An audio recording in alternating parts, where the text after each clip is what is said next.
कहानी पुरानी हवेली का रहस्य। भूतिया हवेली के पीछे छुपा था एक खौफनाक राज, जिसे जानकर हर कोई कांप उठता था। साल 1900 के आसपास की बात है, जब गांव में एक पुरानी हवेली खड़ी थी। वह हवेली कई सालों से वीरान पड़ी थी, लेकिन कहते हैं जो भी वहां गया वह कभी वापस नहीं लौटा। गांव वाले उस हवेली से डरते थे और अक्सर बच्चों को उस जगह के पास जाने से मना करते थे।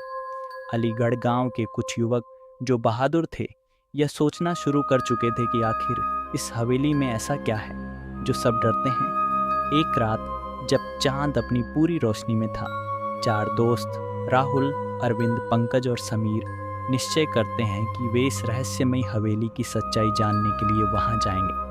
हवेली के पास पहुंचते ही उन्हें अजीब सी शांति महसूस हुई। चारों के दिलों की धड़कन तेज हो गई। हवेली की दीवारों पर मिटी हुई चिड़ी हुई मोहरें थीं और खिड़कियों के भीतर गहरी अंधेरी खामोशी थी।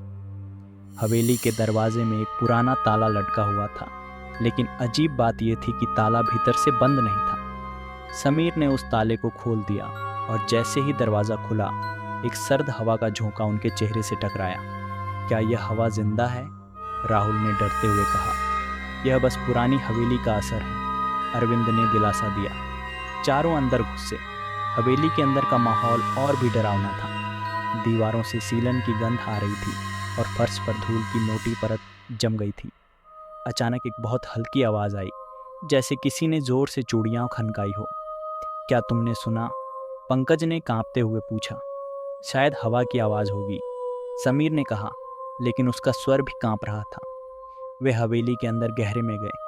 कमरे अंधेरे थे और कुछ जगहों पर पुराने फर्नीचर पड़े थे। एक कमरे में वे अचानक एक पुराना सोने का बक्सा देखते हैं। राहुल ने उसे खोलने की कोशिश की, लेकिन जैसे ही उसने बक्सा खोला, एक भयंकर आवाज़ आई, जैसे किसी ने चीखते हुए कह दिया हो, मुझे छोड़ दो। और कमरे की दीवारों पर खून के धब्बे उभर आए। ये क्या था? अरविंद चिल्लाया। पंकज ने कहा, हम ये जगह छोड़कर तुरंत भागते हैं। लेकिन उनके पैरों में जैसे लकवा मार गया था। वे वहाँ से भाग नहीं सकते थे, जैसे किसी ने उनकी हिम्मत चुरा ली हो। अचानक पूरे कमरे में अजीब से साए घूमने लगे और कमरे की दीवारों पर भूतिया चेहरे दिखाई देने लगे। यह सब क्या हो रहा है? समीर ने कांपते हुए पूछा। यह वो जगह है जहाँ कोई जीवित वापस नहीं आता, राहुल ने डर के मारे कहा। उसी वक्त हवेली में एक पुरानी महिला की आवाज़ आई, तुम लोग नहीं बच सकते। आखिरकार चारों ने अपने डर को काबू किया और दौड़ते हुए हवेली से बाहर भागने लगे। लेकिन जैसे ही वे हवेली के दरवाजे तक पहुंचे, दरवाज़ा बंद हो गया।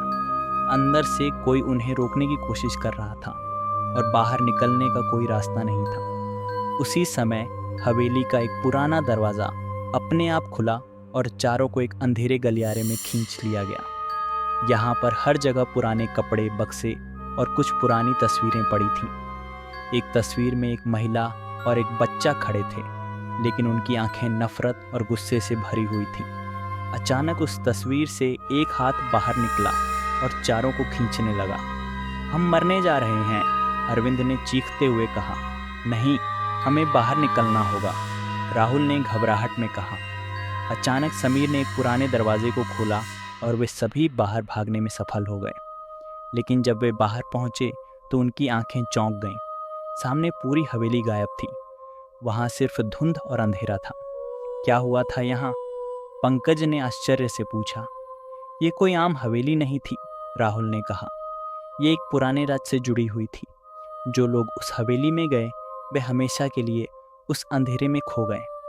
गांव लौटते हुए चारों ने एक दूसरे से कहा कि वे अब कभी भी उस हवेली के पास नहीं जाएंगे। लेकिन वे यह भी जान गए थे कि उस हवेली में एक आत्मा बसी हुई थी, जो अपनी कहानी सबको सुनाना चाहती थी। और जो कोई भी उस रहस्य को जानने की कोशिश करता, वह हमेशा के लिए खो जाता। वो हवेली आज भी गांव के पास खड़ी है, लेकिन अब वहां जाने की हिम्मत किसी की नहीं होती। लोग कहते हैं, अगर आप रात के समय उस रास्ते से गुजरें, तो हवेली के भीतर से किसी महिला की चीखें सुनाई देती हैं। और कभी कभी अगर आप ध्यान से सुने, तो आपको लगता है कि वह महिला आपसे कह रही है, तुम्हारी बारी अब आ गई है।